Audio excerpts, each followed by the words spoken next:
Although the playoffs are underway right now, the season is over for several teams in the NFL.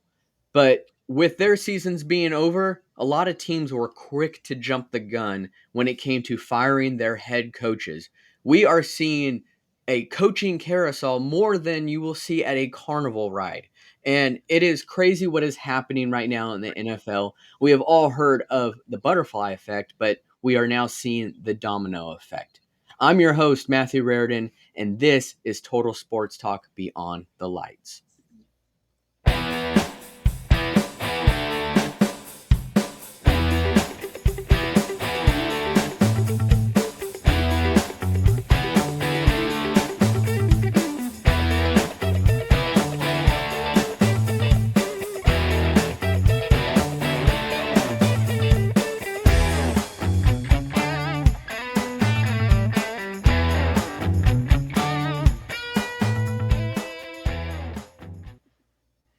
What is going on, everyone? Like I mentioned before, there are coaching vacancies everywhere right now in the NFL. It is like a Motel 6. And we are going to talk about these head coaching vacancies today. But first, I want to introduce my co hosts. First, we have David Street. What's up, everybody? And secondly, we have Ed Smith. Hook 'em, y'all. Guys, like I was talking about here, these head coaching vacancies in the NFL, it's almost like it's kind of taken us by storm. It is like a plague happening right before our eyes where there's just no consistency with head coaches. We have a plethora of openings in the NFL that anyone would just give to be a head coach for, because when you make it to the NFL, you've made it to the very bigs, and it is time for you to show what you can do. Well, there are some guys that could not do that. They could not hack it. They couldn't handle it, whether it be that they just couldn't handle the NFL itself and they're back in college football, Matt Rule, or they just can't just hack it as a head coach in general. So there are several openings, but we want to do a segment today of good job or bad job. And when I say that, it's not like good cop, bad cop. It's with these openings, we are going to make a case of, is this team a good job to take as a head coach, or would it be a bad job to take? You know, we've had interviews before where we've sat down and things just sound really good, and you have a great feeling like, well, I think this would be a great job. I think I'd be a great asset, and I think that we would work great. And then you sit through sums and you're like, this is a complete joke. You guys don't even know what you're doing as an organization. Of course, these are things that you say in your head. You're not going to tell them that, but it's pretty obvious that you would not be a good fit there. So we are going to break that down in teams and if it's a good job or a bad job. So I'm going to go ahead and start here first with the Carolina Panthers. I'm going to list out some pros and I'm going to list out some cons. And, well, the pros are not really going to outweigh the cons. I'm just going to give you a little hint right now. But I think the first pro here is pretty obvious, and that is Bryce Young going into his second year here. And with his first year, he saw a head coach in Frank Reich get fired, but he also saw his GM and Scott Fitterer get fired. So that's not really good to see in a first year there, especially as a rookie, but things can only go up from there, right? So Bryce Young has shown in college that he could be a fantastic quarterback, especially at his size. I mean, although he was wearing cleats when he got measured at the combine, we know he is not a big guy at all. He is very small, soaking wet. There's no way he weighs more than 200 pounds. But he has talent. He is very talented, and he's shown some flashes of that this year. But unfortunately, this Panthers team can only win 2 games. And going into this next year, they have roughly maybe in the ballpark of around $40 million in cap space, give or take. That's not an exact number because that is subject to change, especially with restructures and contracts or if you cut players. But that is a good number to have right there. At least you're, in the positive.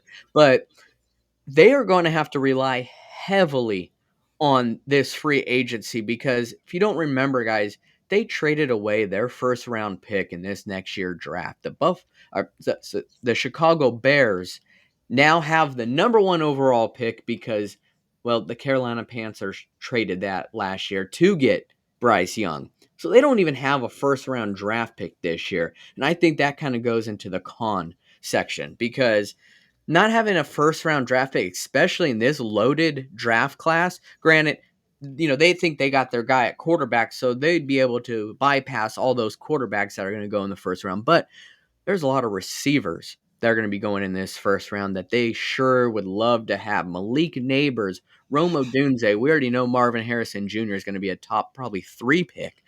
They don't get to have that.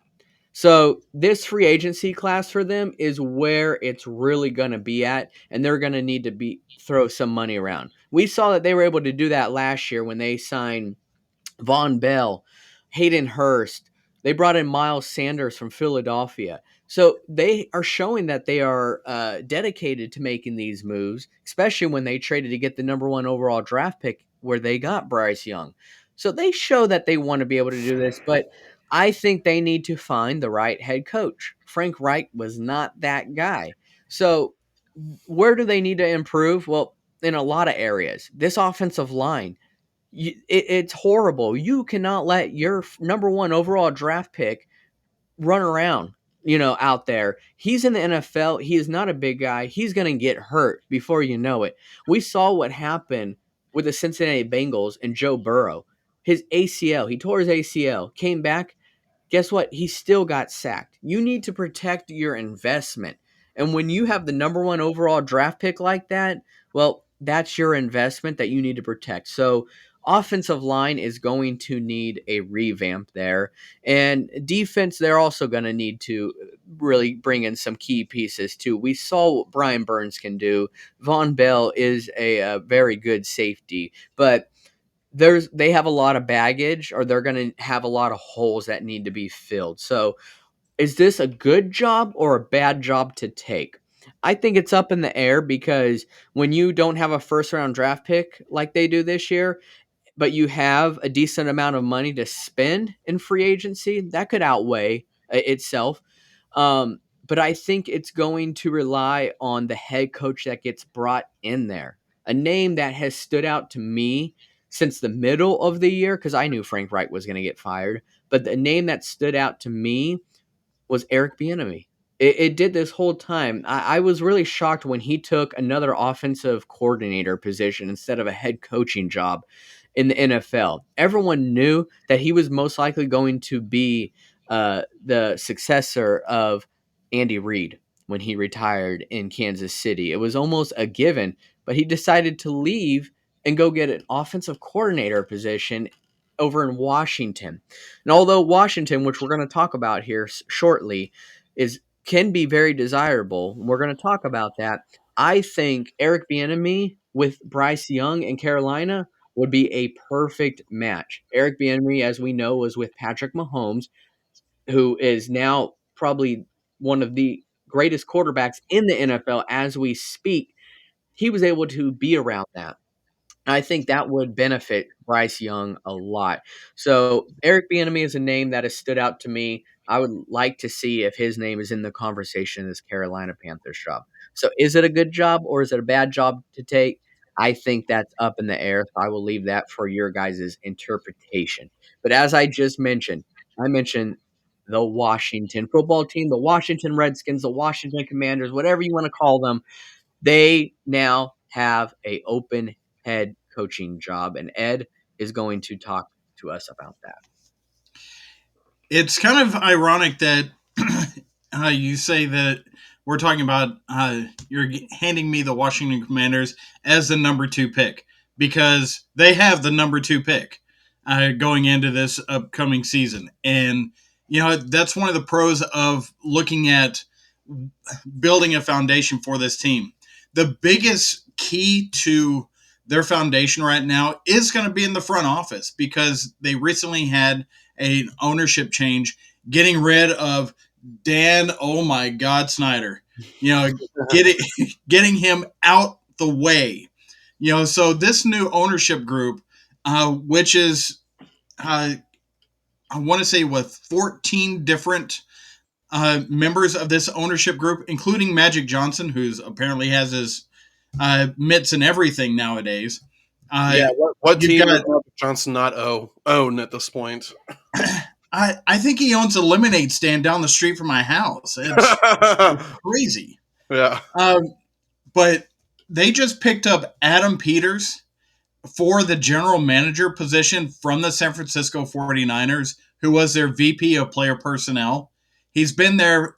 He had been at San Francisco for 7 seasons, and he's somebody that has grown from being a scout with New England and Denver into this role here over the course of the past, I want to say it was 12 years I saw. So, and he is beloved. This is a home run hire for this franchise. And when you talk about a ownership that is willing to spend money to bring it to prominence, they go out and get a GM that knows how to build rosters and scout players and do everything that's necessary. You know, you throw that with getting the number 2 pick. You throw that in with this team has the absolute most amount of cap space going into next season. Right now, it's looking like it's going to be around double what Matt was just talking about with Carolina. So they have a open, blank check to turn this franchise around, and it's going to be necessary because when you look at the things that have held this franchise back, one is already gone. We already talked about Dan Snyder. He's out. Done. Done. They tried to make Sam Howell be a thing. It's like trying to make fetch happen. It's not going to happen. Sam Howell, he did decently at 3,900 yards for this season, but it was a 4-13 record. Why do you think they have the number 2 pick? I mean, it's just not something that he was able to sustain. And in looking at it, they were 1-10 in their last 11 games. That's Dan Orlovsky level with the type play when you're talking about that. But the other part that they really have to work on as a franchise is their facilities.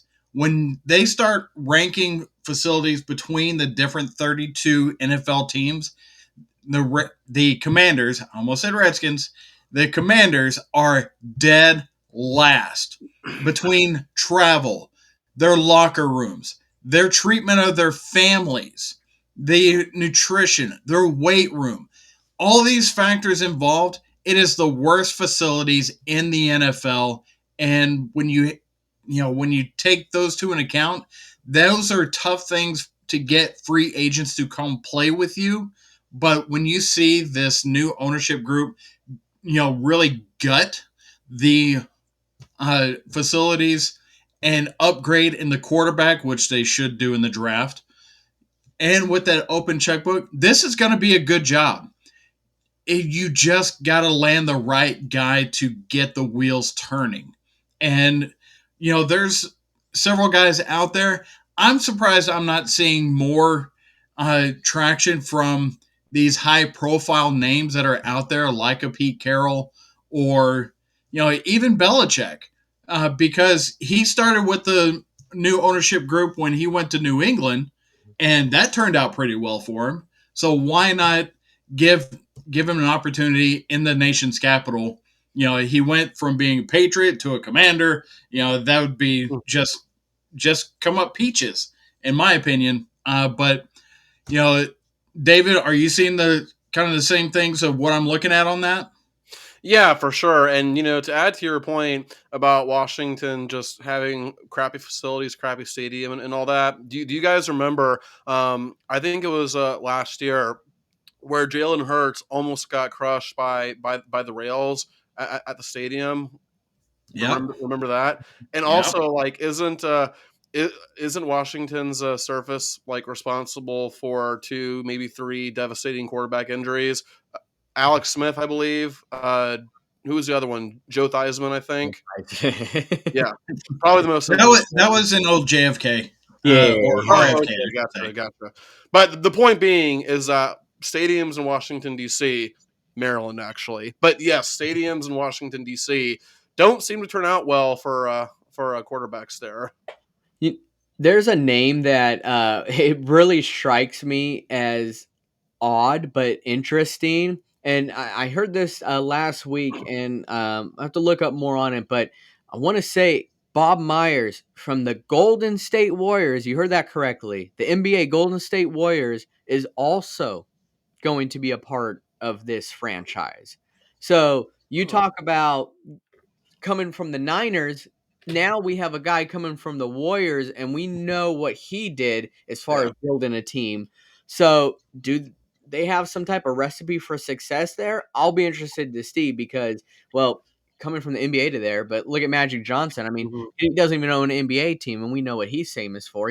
But he has a stake in the Dodgers and now a stake in a football team. So, that's a name that I want to really look out for and see because that is kind of interesting to change sports like that. But Yeah. he may have success. Yeah, let me just add one more point. I think you make an interesting point about Belichick, Ed, but I just don't think it's going to work out at all because, like I said before, I think Belichick was in a position where the not just the quarterback, which was what I talked about last time, but the front office that he worked with. I just don't think he would mesh well with any other front office, any other quarterback. I think that was the perfect situation for him. Now, I could be wrong, and maybe things do work out in Maryland, since they do play in Maryland. Assuming he takes the job, maybe things do work out. But I just think the situation Belichick was in was just the kind of situation where it worked out great at that time, but he's not going to work well with anybody else, in my opinion. I'm just not seeing a lot of smoke out there for people jumping at the Commanders, and I'm really trying to figure out why. There's a lot going in a new, for going into a new direction Hmm. with somebody that either you start off a new coach, but in my opinion, if you're going to have a complete changeover in the executive level, get Hmm. a stabilizing head coach to execute the vision of what the new head guys are in the midst of doing. Yeah. Yeah, for Yeah, sure. no, I definitely agree because it definitely seems like a position that should be pretty heavily looked at. And I know Belichick has mentioned the two teams that he was looking to maybe go to, and that is one of them, Washington, and the other being Atlanta. So we'll see because Belichick is a high profile name. But speaking of high profile names, there's a guy out there that I think may be going to this next team, and won't mention his name because I'm going to let David do that. David, Chargers, talk to us. Well, listen, guys, the Chargers did not have a great season, and things have not been the same for them ever since that historic collapse in the playoffs against the Jaguars. Okay, but don't be fooled by the record. Okay, this is still arguably top five, top 10 talented team in the NFL. Okay, talent with the Chargers has never been an issue. The issue has always been coaching. Okay, and you want to talk about talent? I mean, Justin Herbert, like what coach would not want to work with Justin Herbert? The Chargers have had their issues, but Justin Herbert is the least of those issues. Okay, they have guys there, but here's one major issue that the Chargers face. Okay, they're around $40 million over the cap space. Okay, so they're going to have to make some sacrifices. They're going to have to restructure some contracts, and they're probably going to have to make some cuts as well. You okay, Ed? Okay, cool. Oh, you're unmuted, by the way. So when it's time for you to talk, just want to make sure that you're unmuted. Um, Actually, I realize now why you are muted. But anyway, but yeah, they're probably gonna have to make some cuts. Mike Williams, I imagine, is probably gonna get cut, and Joey Bosa is probably gonna get cut as well. Joey Bosa has really had a drop in production lately. Now, in fairness, a large part of that has to do with his injuries, which you can't really control that. But at the end of the day, the NFL is still a business, and whether it's Bosa's fault or not, he is starting to become a hindrance in that locker room, and the Chargers need to think about the future. And speaking of future, the great thing about the Chargers is that they do have a top 10 draft pick. So in addition to already having a talented roster, with the season they had, the silver lining out of it is that they can pick top 10.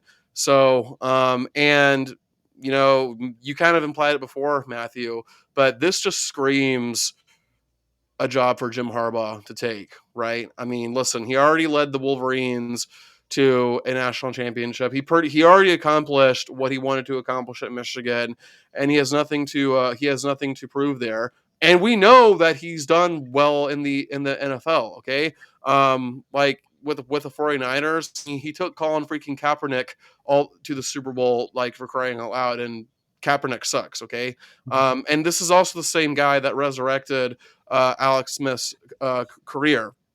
But I am wondering, though, because beyond needing a head coach, the Chargers also need a general manager. Okay, and I don't know about you guys, but if I'm a head coach, I'm not going to take a I'm not going to take a position at a place that doesn't have a general manager yet. Okay, because how do I know that the general manager you're going to hire, well, how do I know we're going to work together? Okay, I don't want to go somewhere where the general manager you hire eventually we just clash and we just don't see eye to eye. I don't know. Maybe for Harbaugh, it doesn't matter. But if I were him, I would not take the job yet, until the Chargers hire a general manager. But we'll see what happens there. What do you think, Ed?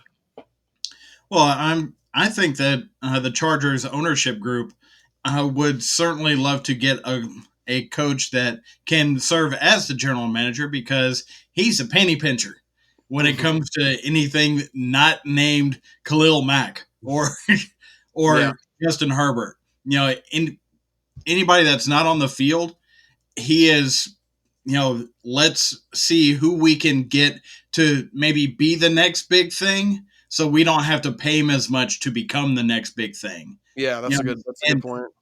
and that is indicative of the reason why they wound up in LA in the first place. Yeah. So that across the board just screams Harbaugh taking a GM role along with the coaching role if they offer it to him, because that is a cost savings at the executive level for the Chargers as a whole. Well, and I'm actually glad you mentioned LA, because I totally forgot to mention that another issue that the Chargers face is, guys, do actual real Chargers fans even exist? I mean, Hey, hey, hey. My mother is a Chargers fan. Unless it's okay. unless it's the fourth quarter, then she can't watch. Okay, aside from Mama Matthew, do real Chargers fans actually exist? I'm starting to think that the LA Galaxy and the LAFC have a higher standing in LA than what the Chargers do. Yeah, Yeah. I don't know if you remember this, but I think it was last year or the year before, the Steelers actually came into LA to play the Mhm. Chargers. And I know Steelers fans travel, they do, but it was probably 80-20. 80% Steeler fans there, 20% Charger fans there. That's just how it is. Well, They in, have in, to in use the fairness, silent count at home. yeah. Well, in fairness, guys, yes, it is a problem with the Chargers, but I don't think it's just a Chargers thing. I mean, Los Angeles is not exactly, like, I know it's the second biggest city in the United States, but it's not exactly known for its, like, diehard fans or anything like that. And if I recall correctly, even the season the Rams won the Super Bowl, and they obviously shared the exact same stadium as the Chargers. I don't think the Rams had great attendance numbers that year either. So it's not just a Chargers thing. I think it's just an LA thing in general. LA is owned by the Dodgers and the Lakers.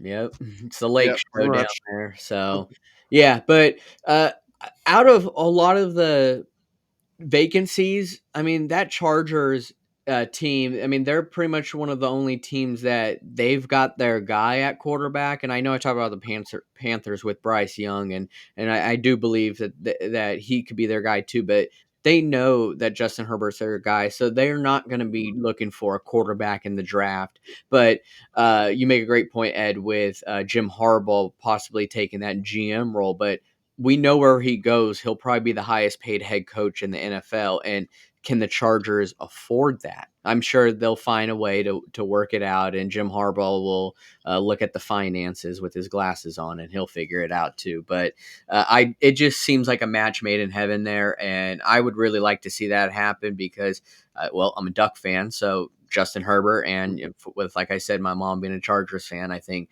it would be nice to see that as well. And then one last point I'll add is that, let's not ignore the fact that, like, Jim Harbaugh is more accustomed to working with quarterbacks who aren't necessarily bad, but let's be honest, is JJ McCarthy going to be the top pick? Obviously not. Is he even going to be a first round pick? I don't know, but it's not a guarantee. Like, this would be this would be a situation that would be unique for Harbaugh, because he would actually be finally be working with an elite quarterback, which is usually not the kind of quarterback that he works with. Yeah, it's gonna be different for a change, and well, I mean, Harbaugh's at this point in his career where he's not wanting to develop a quarterback immediately. So by having someone that's already developed a little bit is better than nothing. So, but I think that Herbert and Harbaugh could use each other. But I think it's safe to say that that would be a good job to take, especially with Herbert and where he's at in his career. But this team, I'm going to just start right off the bat. This is not going to be a good job to take, and that is the Tennessee Titans. I think that Oh yeah. right now they've got the most question marks out of any team out there, and it's mainly because, well, Mike Vrabel's gone, and who's going to be their quarterback? And Derrick Henry's gone, and he's gone for good. There's no chance that Derrick Henry is coming back to the Music City. He's gone. He's going to go test free agency, go check out somewhere else. But that just leaves so much question marks because you just lost your guy. And when I say your guy, I'm talking about Derrick Henry. He was the only way that this team was relevant right now. And Mike Vrabel is a player's coach. I mean, this is a guy who's out there doing push-ups with his team before the games.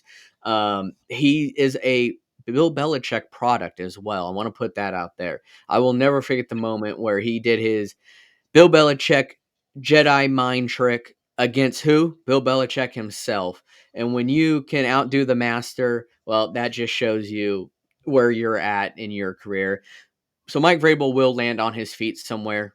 My guess is we'll talk about him here later on. But um, this is just like a lot of question marks with this team. Will Levis, is he going to be your guy at quarterback? You did do your little experiment this year. Was it long enough? No. This you want to give someone a little bit more time, but I think we've seen as fans of football, Will Levis is not going to be that guy. So it kind of makes you wonder, well, what are they going to do in the draft? Currently, they sit at number 7, and every team ahead of them, except for the Chargers, are looking for quarterbacks. So that does not fare well for the Tennessee Titans. So you're kind of almost forced to, well, we're going to go with the Will Levis experiment again this year. Just like who? My Pittsburgh Steelers with Kenny Pickett. It's kind of like you have to go with it. You did draft him, whereas Kenny Pickett was drafted in the first round. We know what happened with Will Levis. If only he didn't make those mayonnaise in his coffee comments, he might have been drafted in the first round, but he didn't. So that also comes to my next point where they've got roughly around 70 million. I mean, they're up there with the Washington Commanders and their cap space. They've got a lot of money to spend, but where exactly are they going to spend it at? Because they need help everywhere. They need offensive line help. They now need a new running back. They need receivers. You can't count on DeAndre Hopkins to catch every pass you throw out there. They need a defense. Even though I will say this, they had the number 1 red zone defense in all of NFL last year. For some reason, when it came to them being in the red zone, they just knew how to play defense. So I will give them that, but they just aren't an elite defense, though. So they are going to need help on that defensive side.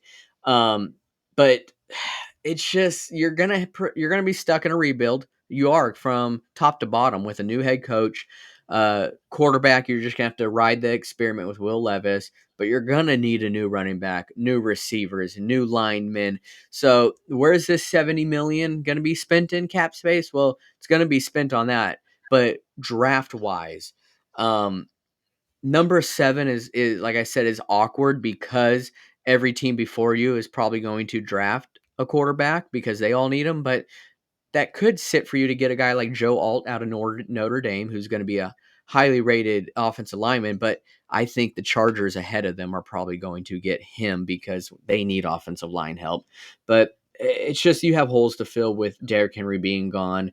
And it's going to be hard to fill that because Derrick Henry has kind of been one of the top running backs in the NFL over the last several years. But when you can feed a guy a ball that many times a game, he's guaranteed to pay off. And well, he was a workhorse, and he had to be because that's how atrocious that offense was, whether it was with Tannehill or Will Levis. So it's not a good job. I said that at the beginning, and I stand by it, and I think the three of us will probably agree to that. It is Yeah. not a good job to take, and I haven't heard any rumors of really anyone jumping to go to Tennessee because of all those things. So, I mean, David, you feel similar with that?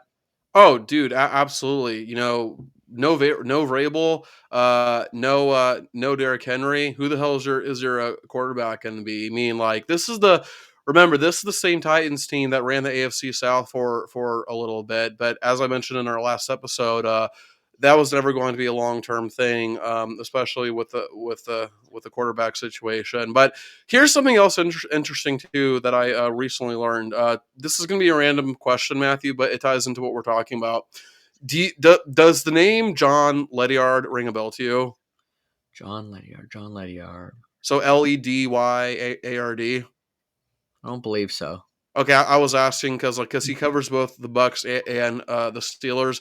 The Steelers is his main team. He is a Steelers fan, so that's why I was asking you Yeah. that, being that you're the Steelers fan. But like he has a lot of good insight, a lot of good sources.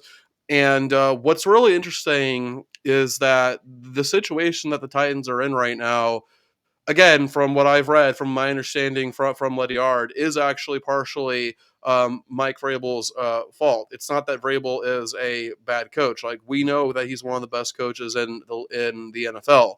But a huge reason why the Titans fell apart was because Vrabel and the ownership team, the front office, did not see eye to eye whatsoever. Whereas Vrabel wanted to win right away with the players that they already had. The front office wanted to trade some of their players and, like, kind of go into a rebuilding mode and, like, really secure the future for themselves.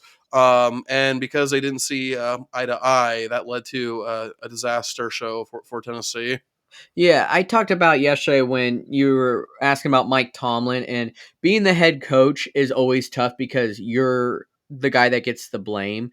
And imagine being a head coach and you're pretty much being told by the ownership, we're not telling you to tank, but we're telling you to tank. Yeah. As a head coach, you have standards and you have pride because when that team starts losing, it is you that gets the blame, not the ownership.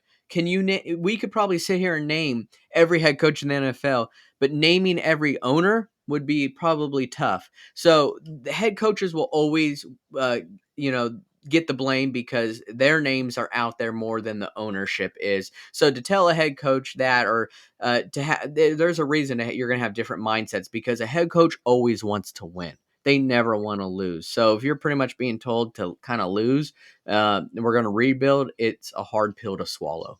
Yeah, and I do partially take back what I said when I said it was partially Mike Vrabel's fault. That's probably not fair to him. But I think you can see, obviously, the point is that when the head coach and the front office are not seeing eye to eye, that is just a recipe for complete and total disaster. And And this job to me is just screaming coordinator. Mhm. You know, pulling some coordinator, out of somewhere Yeah.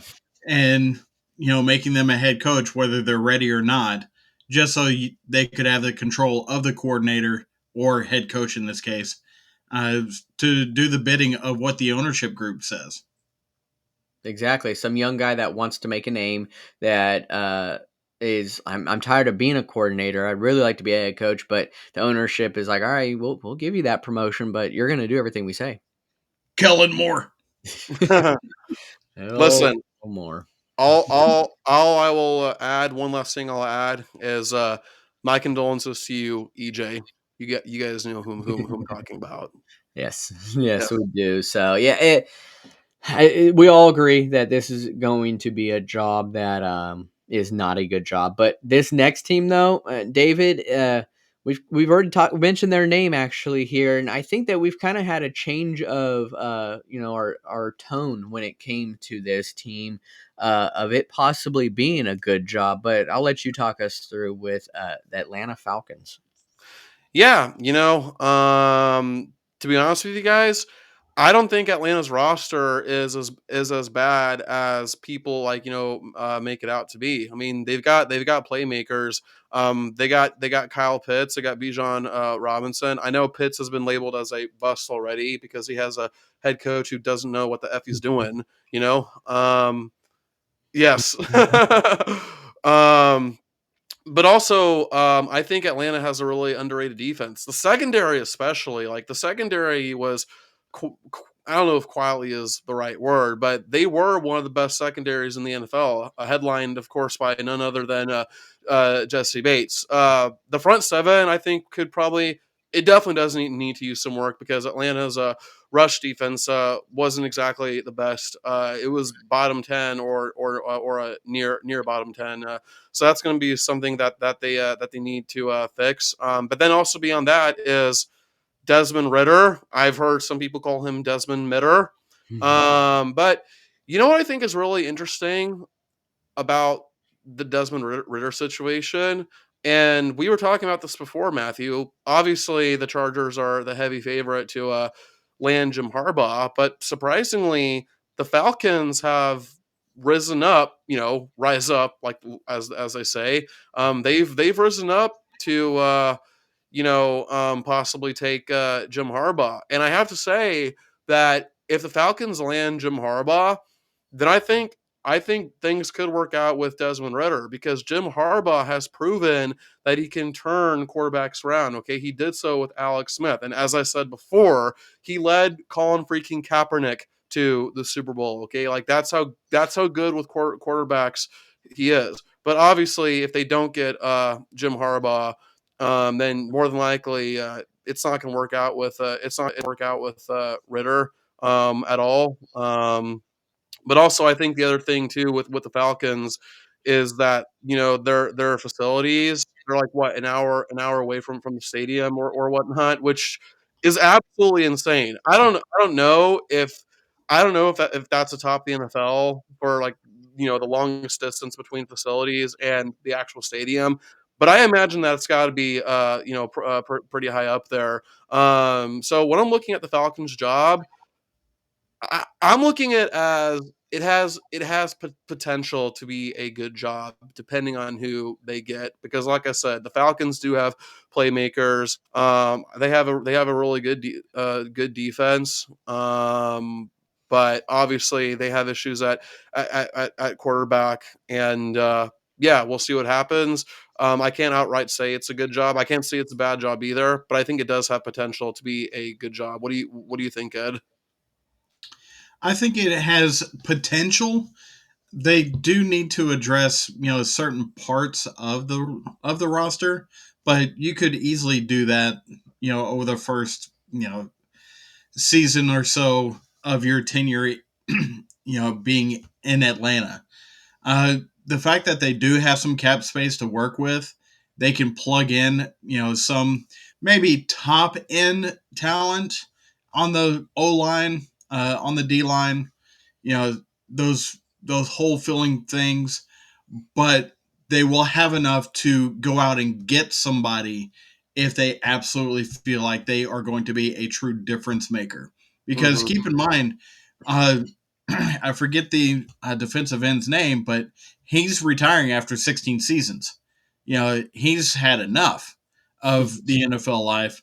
Yeah. So that's definitely somebody that you need in today's NFL is a proven edge rusher. They've got to go out and get him. Yeah. But who is it? That's the real question in that scenario. When it comes to Harbaugh working with the quarterback, yes, he can kind of mitigate the averageness of whatever quarterback he has by using the weapons that are already there in Kyle Pitts and Bijan Robinson. It was well documented how Arthur Smith refused to let either one of those guys really cook because that's not what they're expecting. Yeah, Yeah, I mean, let it me was just say, just like, insane to me on that. yeah, I mean, and to all the Georgia fans who are like declaring Kyle Pitts a bust, you guys are morons. Okay, that's all I have to say about that. And then the other thing too that I want to add as well is, I think what helps the Falcons is the division they're in. Guys, let's not forget that the Falcons were technically one game away from winning the division. I say technically because my Bucks would have had to lost to the Panthers in order for it to happen. Okay, but they're in the easiest division. Okay, and listen, like, the Saints aren't going to go anywhere with Dennis Allen. I know they just fired Pete Carmichael, so we'll see what happens there. But they're not going anywhere with Dennis Allen. The Panthers are especially not going anywhere, and the Bucks, like, we're not ever going to be a dominant regular season team under Todd Bowles. That's no diss to Todd Bowles. That's just how it is. We're never going to be a great regular season team under Todd Bowles. So the Falcons are in a. We know they're in the easiest division. Like, they're in the division that if they just make a few right moves, like, the division could be theirs for the taking. So I feel like the Falcons have a pretty clear path forward. I mean, they have the tools there. Like, it is right there in front of them, but it's just a matter of if they can take advantage of it or not. Yeah, and really quick, I'll just say this about the Falcons is, they're kind of in the middle of the pack because they were fighting for a playoff spot in the last week of the season. So as far as draft order goes, they are kind of in the middle there. But and you guys will know the name because I'm having a brain fart right now. But a defensive lineman out of Penn State. Gosh, he's got an interesting name. I can't Chop think. Robinson. Yes, I mean that kind of could be a guy that you're explaining right there, Ed. And I mean Jim Harbaugh knows him pretty well. I mean he's coached Mhm. against him. And Mhm. if Harbaugh were to go there, and that's the last point I want to make is, there must be something that we just don't know. There's a reason we're not head coaches or in the NFL, but the fact that Jim Harbaugh and Bill Belichick have both kind of expressed their interest in this position kind of tells you there is something about this Atlanta Falcons team that they see, and so do the Vegas odds makers, because overnight Atlanta jumped all the way up to number 2 in the favorites, just behind the Chargers, to get Jim Harbaugh. I mean, they made a big jump overnight to plus 550 in the odds. So there's something about this Atlanta team that is enticing to these coaches. Well, let me just say that if I'm the Falcons and I'm choosing between Jim Harbaugh and Belichick, I'm taking Harbaugh easily because Harbaugh has proven that he can work effectively with more than one quarterback, and Belichick, frankly, well, has not. Yeah, we've seen those results. But I want to take this from the Atlantic coast to all the way up to the Pacific Northwest as we talk about Seattle Seahawks, who has also lost one of their premier head coaches of all time. Yeah, this was maybe the most surprising fire uh, that happened the day after the season. I mean, because Seattle let go of Pete Carroll day after the season after 14 seasons, 227, 137, and 1. He is the winningest coach in that franchise's history, which got started in 1976. This that is no small feat to be the top head coach in any franchise, especially for somebody that had been in the NFL, had gone back to college and dominated in college, and then went back to the NFL. That takes a special kind of guy, and that's who Pete Carroll was. But in but in replacing him, they first off they wanted to bring him in as an executive, but just not on the sidelines. And he's like, "No, I'm good because I want to coach. I have more in the tank." He's the same age as Bill Belichick, but these are two completely different guys. You've got the mumbler at Bill Belichick and Captain Chewing Gum for Pete Carroll. I mean, chew twice if you're in danger. That's so. Uh, Things that are really looking like attractive things for uh, the next coach for Seattle. Number one, I would say it's the roster. Hey, they've got a good roster. They've just got to plug a couple of holes because we've seen how explosive this roster can be. The last two seasons, they're 9-7. They just missed the playoffs this year, just because of the way it all fell out. You And know, and for what it's worth, Ed, the Seahawks were the only team with a winning record to move on from its head coach. that's true. That's true. I mean, so it's just a matter of the ownership just wanted a new direction. They wanted a fresh start. It's the Febreze brothers. Fresh start, man. Let's go. But in the time that Pete Carroll's been there, they upgraded their facilities, which is going to be attractive to free agents going up there. The only thing that they are not graded as highly as any other team in the league in, it's the travel. And there's two reasons for it that I can see. One, the fact that it is so much further away than any other place from any other city in the NFL. And two, the fact that you have to go through SeaTac, and those that know, that airport is garbage. Been there myself. I'm sure, Matthew, you've been there a time or two. Uh, but another advantage to being in that area is you do have that entire region to yourselves. That is, between the stadium and the fan base itself, it is rabid. It is all about the Seahawks. It's not split up like it is with the Chargers. It's not split up like any of these other teams that have, some here, some there, some that is all green and blue. There's no doubting it.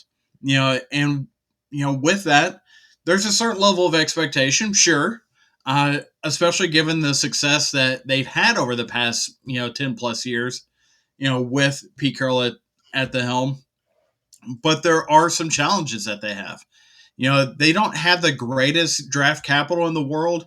In fact, between the next two seasons, they only have 13 of their 14 picks, and really only three within the first two rounds of the next 2 years. So two ones and a two.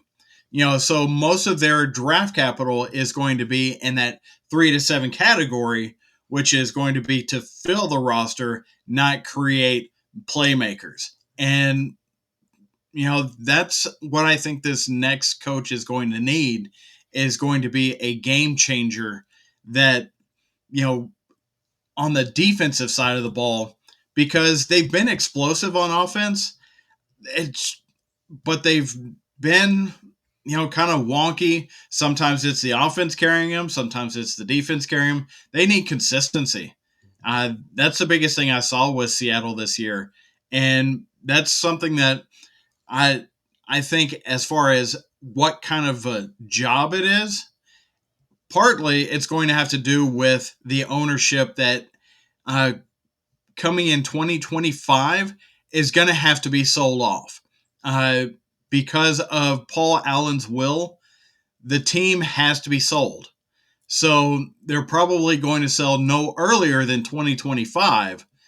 It's going to be a little weird hiring a coach this next year before you sell the team the following year. But I got to say, it is a good job for what it is now. We'll see what it looks like in the next few years after the sale goes through.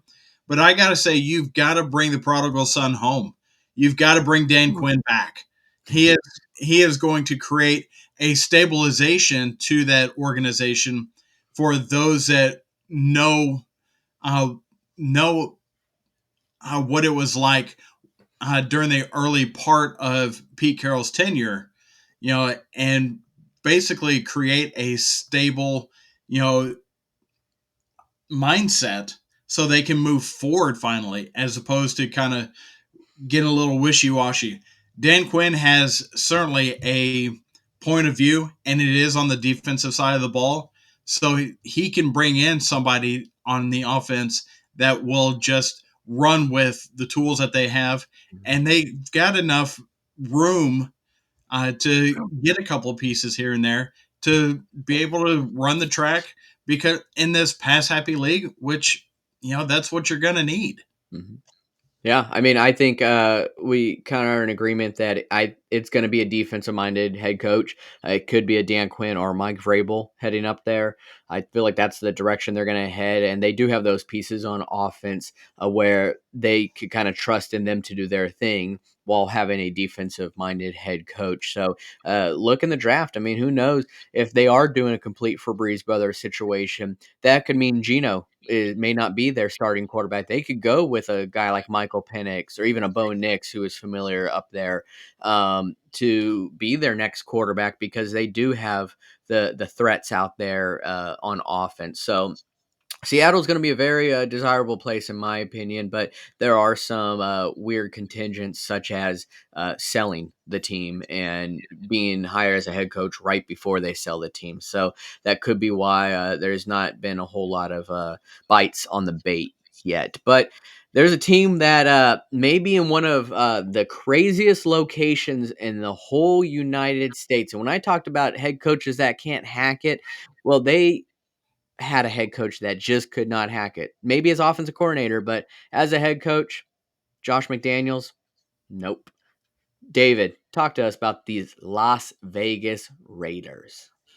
Yeah, well, the Raiders are certainly an interesting team. They just came off an 8-9 season, and they actually had a positive point differential. I think it was like 332 points for, 331 points against, something like that.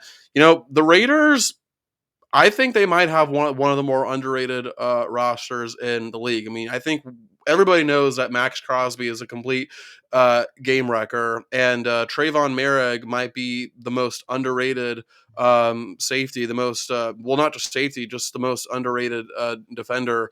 Period. He doesn't really get a lot of love like other defenders, like other safeties do. So I think there is potential for the Raiders there, but there's some things that they're going to navigate. Like one, I mean, Aiden McConnell. I don't think he's the long term answer for the Raiders. So we'll see what happens with him, but they're probably going to have to move on from him. But also their draft capital probably like it could use some improvement, and they're probably going to have to trade away some big time talent just to improve it. And I'm just going to go ahead and jump ahead to who I think the coach is going to be. I think it is going to be Antonio Pierce. I think they're going to take the interim tag off because, and I'm sure you guys saw, but Max Crosby made it very clear, if Antonio Pierce is not the head coach, then I'm leaving. I want to be traded. Okay, but okay, let's just say that they're in a situation where Pierce was always going to be the interim coach, and they want to get somebody else. I'm not Matthew. I'm not asking if they should, because they sure as hell shouldn't. But could you see a scenario where the Raiders actually do trade Max Crosby? Again, not asking you if you think they should, but do you think they possibly could trade Max Crosby? Yeah, if they feel like they are going down a route that's not going to be pretty, like the Steelers with Le'Veon Bell, they can trade Max Crosby. Hopefully, get some type of draft capital in exchange, but they It's don't just, want that. it's so Well, crazy. let me ask you this: which Go ahead. one would give you more draft capital back, or a better player back? Is it Max Crosby or is it Devontae Adams? Mm, I mean, it sounds like Devonte Adams doesn't want to be there, and I'll talk about that here in a bit. But yeah. uh, It's just that like is a good question. it's just crazy, and it's crazy that we're even talking about this. I understand that Max Crosby is not the quarterback, okay? But overall, he is the best player on that team. He is the face of that franchise. And I just cannot imagine them I just cannot imagine the Raiders not meeting Crosby's needs. Again, even though he's not the quarterback, he is undoubtedly your most valuable player. Oh yeah, absolutely he is, and I think we all know that this Devonte Adams Vegas trip is just a pit stop. Oh, it Uh, was a where, disaster right from the beginning. whereas Max Crosby, is and should be the face of your franchise, past, present, and future. Whereas Devonte Adams, I don't think you could really count on that. Yeah, for sure. But this Raiders team, this is a very interesting thing, and I don't want to put a whole lot of fault on the head coaches or the team itself. I mean, let's talk about this franchise that over the last 3 years has been nothing but a distraction left and right. With Chucky, John Gruden, we saw what happened there. Henry Ruggs, let's not forget about what happened with that. I mean, that happened right after they moved to Vegas. That became such a big issue. The Josh Jacobs, Jimmy G. I mean, there is the Chandler Jones. Yeah, Chandler Jones. There is just nothing but distractions there, and of course, you're going to hear maybe Vegas was a bad idea. There's a reason why there wasn't a pro team there, but eh, there there's just something about them that is a weird situation because of all this distractions, and they've still been kind of relevant. But Devonte Adams has made it clear he does not want to be there. He would love to be in New York with Aaron Rodgers, his pal, and try to win a Super Bowl, one last hoorah. But yeah, I think Antonio Pierce is the guy. He should be. The team has stood behind him, and they've made it clear that they want him to be their head coach. And I think you do need to listen to a team. I really do. I know they're not the owners, but these are the guys that are with him every single day. And if they stand behind their coach, well, guess what? He's going to stand behind his team. And I think that needs to be talked about more, that they want Antonio Pierce, and Antonio Pierce wants to be there. So they should drop the interim tag and put him as the head coach full time. Yeah, and like I said about the Falcons, where they have potential, it has potential to be a good job. I think the Raiders has some potential, but there's a lot more risks involved because of, well, frankly, all the things that you mentioned, Matthew. Yeah. So Yeah, it's and Mark Davis has the potential to have a good haircut. so my gosh, don't even get me started on that pumpkin pie haircutted freak. So yeah, there is a lot of openings right now in the NFL. Some are more desirable than others, and well, they all got to get filled. Who's going Mhm. to fill them? We don't know exactly. So I would like to hear your guys' thoughts on who you would like to see fill these vacancies and who you think will fill these vacancies. Because, well, there's a reason we're not owners and we're not in the NFL. We may think one thing, but it may be the best for another pick. So drop in the comments what you guys are thinking when it comes to these head coaching vacancies. And guys, I have a very special message here from a friend of ours, and her name is Britta, and this is from Britta. In 2024, the conservative movement is more ideologically diverse than ever, and infighting threatens to divide us. Unfiltered is a space where folks from all over the right can openly share opinions and debate our differences in a laid back and friendly atmosphere. Join Britta and special guests to chat about everything from politics, culture, religion, relationships. Catch Britta Unfiltered live on X or listen to them on Apple or Spotify. You will not want to miss out, especially what is happening with the election coming up, the Iowa caucus. There is a lot to talk about, and Britta wants to talk about it. So go ahead and give her guys a follow and like. She will be live on X or Twitter, whatever you want to call it. But guys, this has been one heck of a show. I appreciate you, Ed. Appreciate you, David. There is a lot to cover when it comes to these coach vacancies. And I'm just going to tell you guys now, we're going to be covering what's happening in college football too. Don't you think we missed out on this Kalen DeBoer situation in Alabama and Jed Fish in Washington?